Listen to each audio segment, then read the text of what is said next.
What's going on, friends? I hope this video finds you well. Thank you for tuning in and subscribing to my channel. So I've got a bunch of stuff in, and you know the drill. This is a collection update. Thank you for sticking around.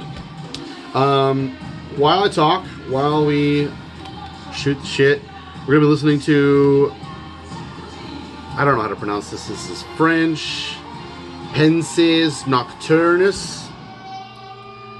And this is just covered in French, so I don't know. Links below, as always. But maybe you can see that. Penses Nocturnus. I picked this because I've been listening to these guys' new record. And it is fucking mind-blowing. These guys started out, I think, as a solo project. Of like kind of post-black metal, kind of suicidal kind of stuff. And it was really good. The drumming is just absolutely insane, but more and more they've gotten weirder and weirder and weirder. They do like an album every year or so, but they've gotten more and more experimental, adding in these kind of like vaudevillian sort of instruments, tons of trumpets and weird kind of stuff. And the new one, now I know I'm not going to sell you on this, but why I like it is not just why I like it, but it is full-on circus black metal. I shit you not.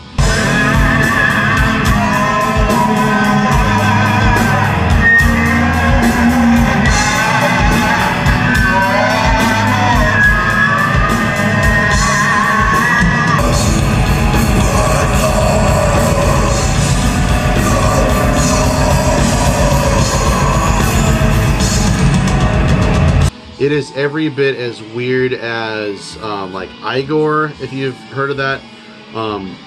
Just unapologetically, absolutely off the wall, bonkers. It goes far beyond avant-garde. It goes beyond orchestral, weirdo, experimental kind of black metal. It is just a whole nother thing on its own, and you're gonna hate it. It's fucking nuts. I need to pick up a copy of it. But this is maybe 2 or 3 albums ago. The album is called Nom d'un Pipe or something. I don't know. Yeah, some French I can kind of figure out how to pronounce it. But this one I can't. But it's really good stuff. We're going to be listening to it. There's cool drawings and stuff. So, I haven't really got a lot of stuff in. I've been kind of in a weird mood musically overall. I've been super busy, and in fact I'm gonna get even more busy, so I'm shooting 3 videos tonight to keep you assholes entertained. But yeah, I've been kind of just here and there listening to experimental kind of shit, little sick of metal here and there. Some albums that I would think I would have loved are kind of just not hitting the spot or whatnot, but I do have a ton of stuff coming in. So whatever. But yeah, I've just been kind of like, I don't know, perturbed. If you've noticed, I've deleted my Facebook, deactivated that shit. There was just so much fucking garbage coming into my life and wasting my fucking time and actually pissing me off, coming off of Facebook. And I know everybody likes to go, yeah, my aunt sucks at Facebook, but everybody else is okay. But fucking, I swear, every fucking buddy on Facebook was just driving me goddamn nuts. So I'm done with Facebook for a while. You can still get a hold of me on Messenger if for some reason you have to or whatever, but yeah, fuck Facebook. So I've got some weird stuff in non-metal shit, and we're gonna go over that. Couple of demo freebies that some subscribers have sent me. Oh, that's a good riff. Yeah, this fucking project is so killer. So anyway, we're just going to go random. The Ruins of Beverast with Enchanted by Grave Mold. Look at this cute little beautiful digipack. Van Records put this out. I love The Ruins of Beverast, but I tend to skip over the EPs. He did an EP a couple years ago that had like a Pink Floyd cover on it, and I fucking hate Pink Floyd. But this one I also kind of overlooked until I realized I needed to pick it up. It's an EP, but it has 6 tracks on it, and for The Ruins of Beverast, that's a pretty lengthy release. The only thing about it is it's 3 previously kind of hard to get tracks. There's a split with Urfost. One of those songs is on here. Also a split with what's the other one? I don't know, like 2 7-inches or whatnot. I don't know. There's just some rarity kind of tracks. And one of these tracks, I didn't know this until I actually looked at the liner notes here. One of these, I think, is... okay, it was a bonus on Reign of the Impure, but unreleased on CD. This song, Hours of the Equinox, is a tribute to Strid, Norway's Strid.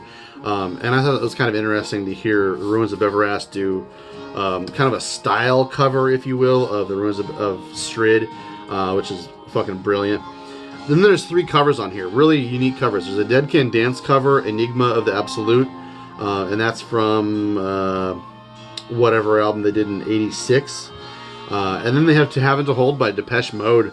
And then there's a cover of Symphonaire Infernus et Spera Imperium by My Dying Bride. And man, this is a really killer release. And the completionist in me loves the Ruins of Everast enough to get that. You should be able to pick that up still for fairly cheap. It came out originally in, I don't know, maybe 2011 or 12, somewhere around there. Also went to my local thrift store. Oh, here's a cat. He's going to take a shit and ruin this whole video. And picked up a few garbage releases. I just wanted to see if there's anything new in there, and I couldn't walk out without one of these, but they have a credit card $10 minimum kind of deal, so I wound up getting 3 releases just for the fuck of it. But this is a weird one.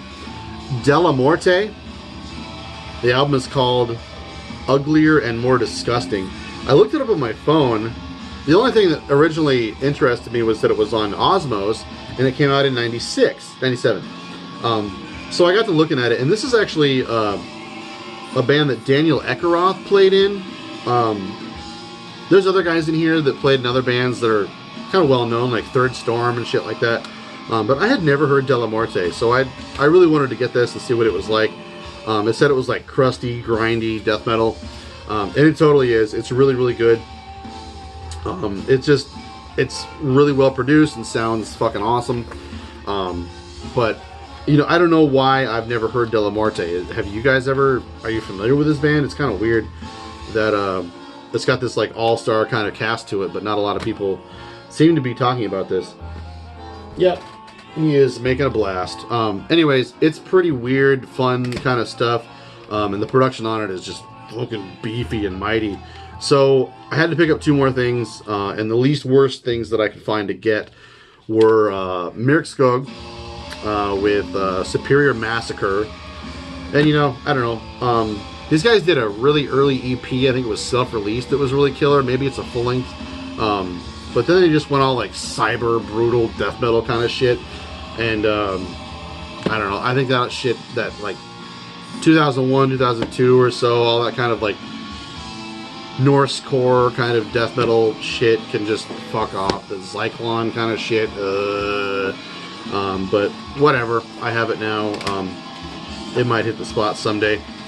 Also, I don't, this is just, what is this doing in my fucking local thrift store? This is Disgorge with Parallels of Infinite Torture. I have their Chronic, no, this is California Gorge, not Chronic Corpora Infest from Mexigorge. I have Cranial Impalement, that's it. And I don't listen to it very often. I probably should, because I've been listening to a lot more like brutal kind of death metal kind of stuff. But, you know, I picked it up. It's fun. It just sounds like fucking Devourment, but Devourment sucks. So, one of the weird albums I've been listening to, this fucking thing just blew my goddamn mind. So, I've been talking to Matthias. It's been nice getting to know you again, Matthias. He watches my videos. And I met him many, many years ago. And he plays in the band Murmur, which is this experimental black metal band from Chicago. And we've been talking a lot about like proggy kind of stuff, rock and opposition kind of bands, Zool bands, just a lot, and black metal, of course. And so he and I were talking about Cuneiform Records one day, and he talked about Thinking Plague, which is maybe I downloaded one of their records at one point years and years ago or whatnot. I was familiar with them, but I decided, since Matthias said that In Extremis was their best record, I think he said that, I decided to get a copy of this. Because I saw it was going for a lot of money, and I was kind of pissed off that I couldn't find a copy of it. And then somebody wound up selling it for like $12 because there's a crease down the back of it. And so I pulled the trigger. Man, this is so good. I would, of course it falls into the category of prog or progressive rock or experimental prog. But that really strips it of its identity. It is so unique and different.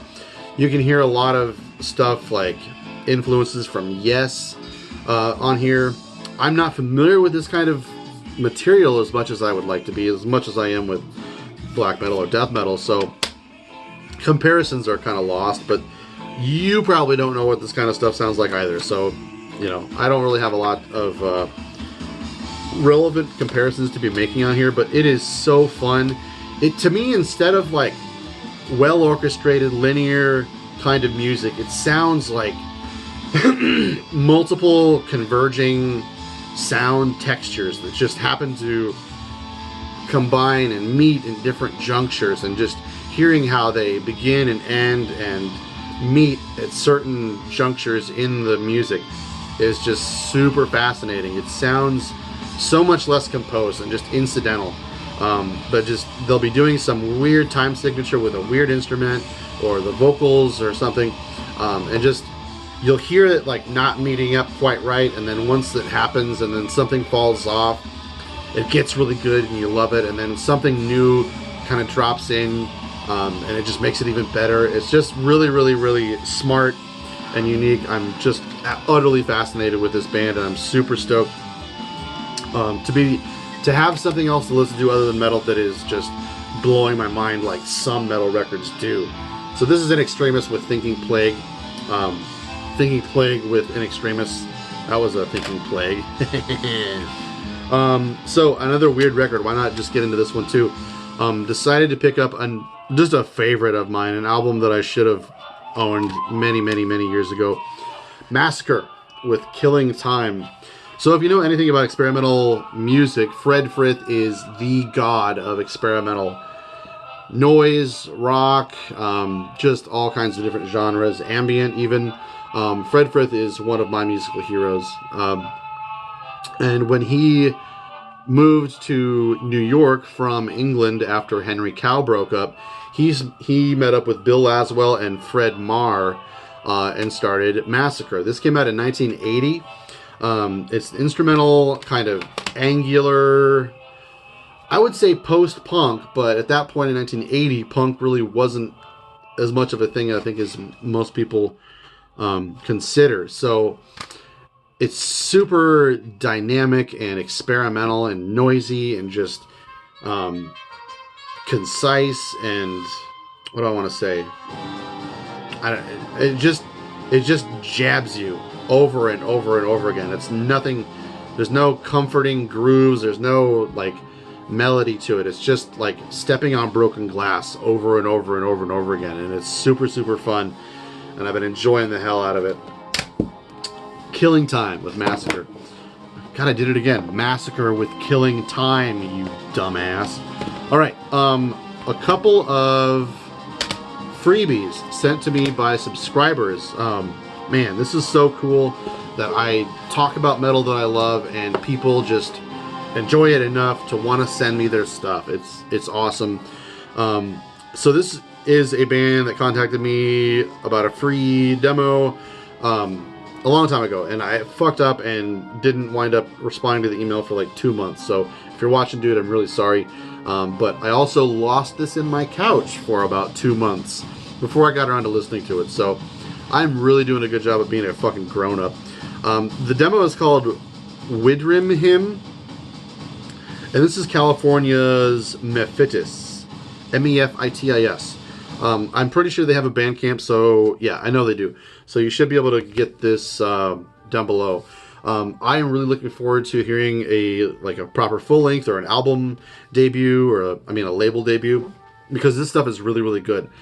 They call themselves dark metal, and ordinarily I find that term should be reserved for bands like Rapture and November and stuff like that. But it isn't black metal. It isn't death metal. It's kind of a merging of the two. And I do think it is deserving of a term apart from both black metal and death metal. That being said, it isn't really the kind of thing I normally listen to. It is pretty down the middle of the path. But these guys are super talented. The drumming is just goddamn amazing. The dude is just a blazing fucking drummer. Chops through the fucking roof. I don't know if this is maybe electronic drums or not, but everything here is really well recorded and well written and performed. The songwriting is top notch. Mefitis, check this out. Get a hold of me when your album debut comes out. I hope you guys are still writing stuff. The only thing I would say is that this demo is kind of in like a flimsy digipack, and it came to me bent to hell. But you know, it's just a demo, so it's not like it's a huge collector's item kind of thing.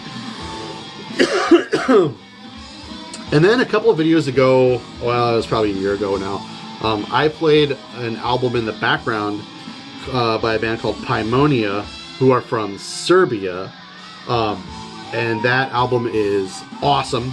I can't think of the name of it right now, but so apparently that video got to a member of the band, and he wrote to me saying, I have a new project, and if you want to check it out, I'd love to send you a copy of it. So being that Ammonia is goddamn brilliant, man, this is some great shit, and I'm really sorry it's distracting me. I said, hell yeah, I'm really interested in hearing what you've been up to.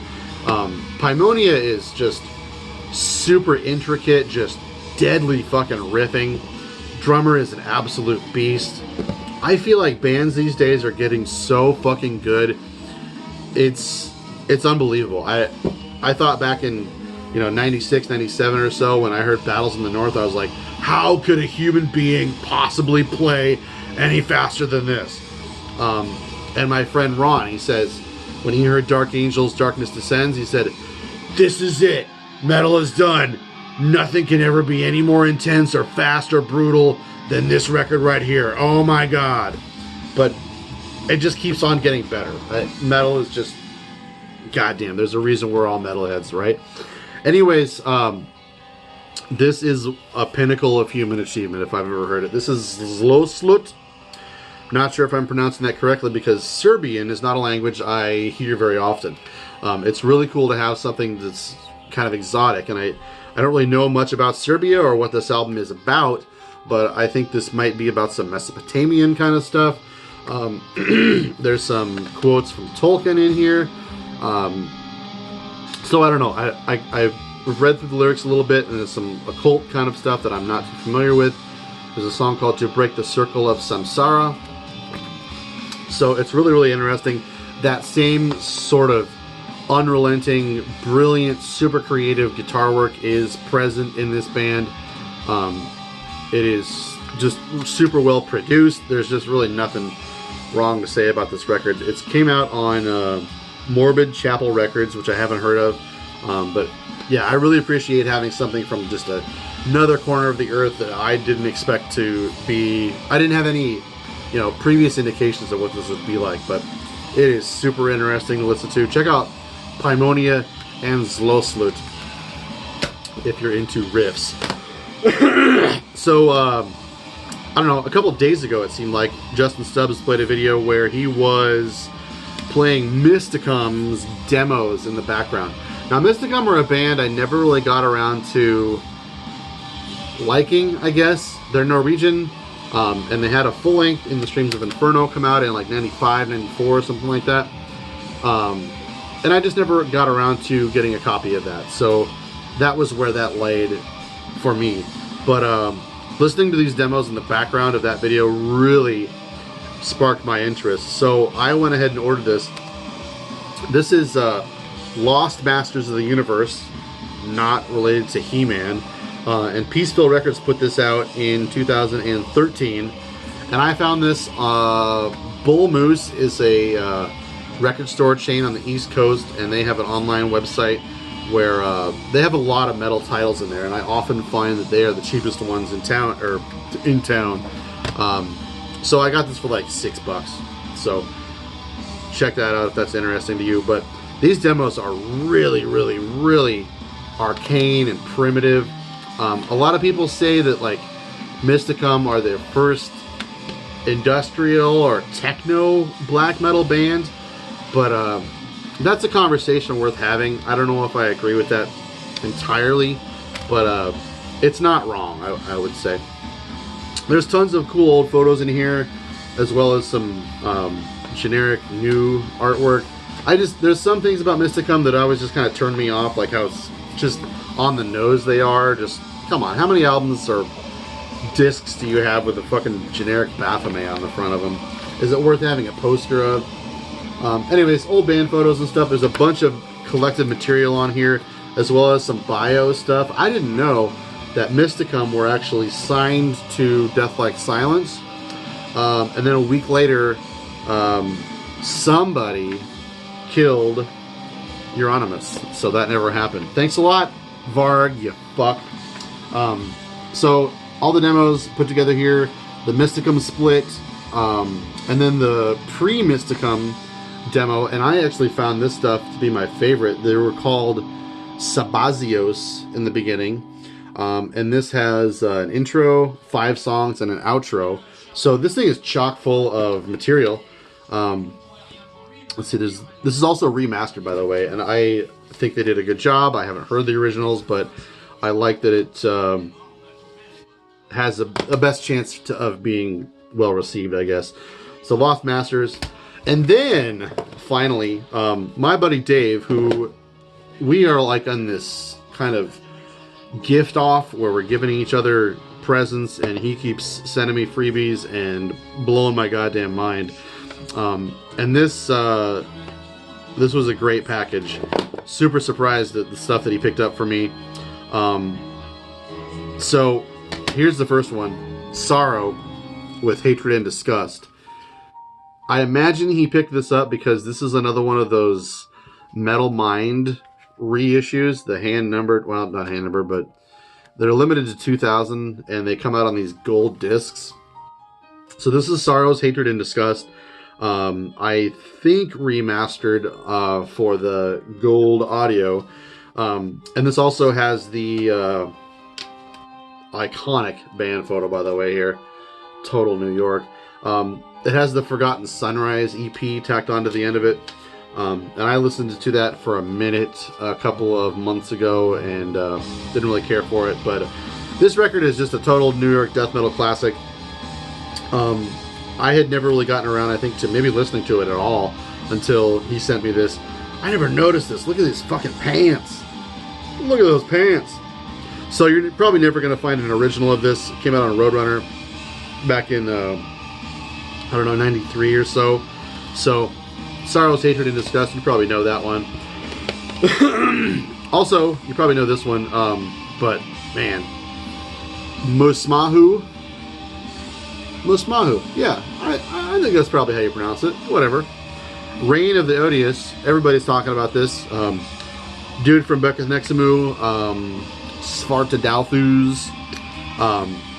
You know, I gave this a cursory listen a couple of months ago, and the hype on this guy kind of turns me off from him, but I put this on tonight and it fucking smokes. There's no denying this is a fucking goddamn awesome death metal record. So thank you, Dave. Man, this is such a great slab of shit. So probably year-end list, this is going to be on the top of a lot of them.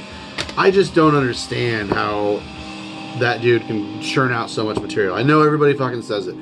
He's put out As Lizaseth and fucking Becca Nexamu, a ton of other things, and everybody's just like, how does he do it?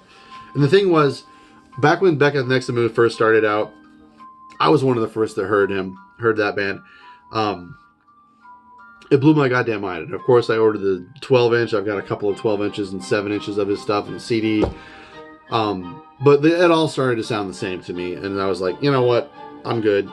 And how just his attitude about everything was like, This is a one-take rehearsal demo, not to be taken seriously. Fuck off. And so I was like, okay, you're gonna keep recording your fucking rehearsal, instrumental, improvisational demos and whatnot. I don't care. Write a fucking record. But so he started writing records, and this is a death metal record, and it's good. So it might be time for me to check back in with Becca next to me and see what he's been up to. Or has he only been doing it as Lizaseth lately? I don't really know. I've listened to a couple of those as Lizaseths. And I don't know, maybe I don't get it, maybe I'm not in the mood. Some of that stuff, again, too, it kind of doesn't appeal to me because of my hearing kind of deal, where the subtleties of the guitars are so minute, it's really hard for me to pick apart the notes and the riffing. And so if I can't kind of easily consume a pretty palatable guitar tone, I just kind of check out of it right away anymore. So next we've got Rain in Supreme Darkness by Vargrave, Finland's fucking supreme black metal warlords and stuff. Yeah, this is the new one. I've listened to it for a minute. I never got around to fucking pre-ordering it, so it just shows up at my door. Dave, you're awesome. And last but not least, we've got Nasrond with Age of Fire. Man, every time I turn this around, I look. Winged phallus. Can you imagine if your dick had wings, what it would fucking do? So Nasrond are a Swedish outfit that I've always been on the fence about. I've heard good things, and I've always had a copy of Todeslot and From Beyond the Grave or something like that. A Moon in the Grave or some shit like that. Anyways, I've always been on the fence about it. I've always been like, I don't know if I like it. But a lot of people of good repute speak highly of Nasrond. So I put this on my wish list a couple of months ago, wanting to check it out, looking to see if it falls in my price range. And also, since Napalm Records issued this originally back in 96 maybe or so, it was a hole in my Napalm collection that I wanted to fill. But I put this on last night and listened to it, maybe half of it or so, and it was not doing it for me, honestly. It's got these really, really kind of off-kilter, clumsy drum machines going on, and I don't know if the guitar playing isn't syncing up with the drum machine or whatnot, or if the drums are maybe played with fingers and the timing isn't right or whatnot, but it sounded like a sloppy hot mess to me, and it did not hit the mark. And like I said, I've been kind of in a weird mood listening to some other stuff, and things that I thought I would like aren't really hitting the spot for me, so I'm going to give it another shot. I stopped it before I started to maybe dislike it. At least I have the wherewithal to do that these days. But thank you, Dave. You are a kind, kind gentleman, and the rest of you are not bad. You're not bad. Thanks for subscribing and watching, and we'll see you next time.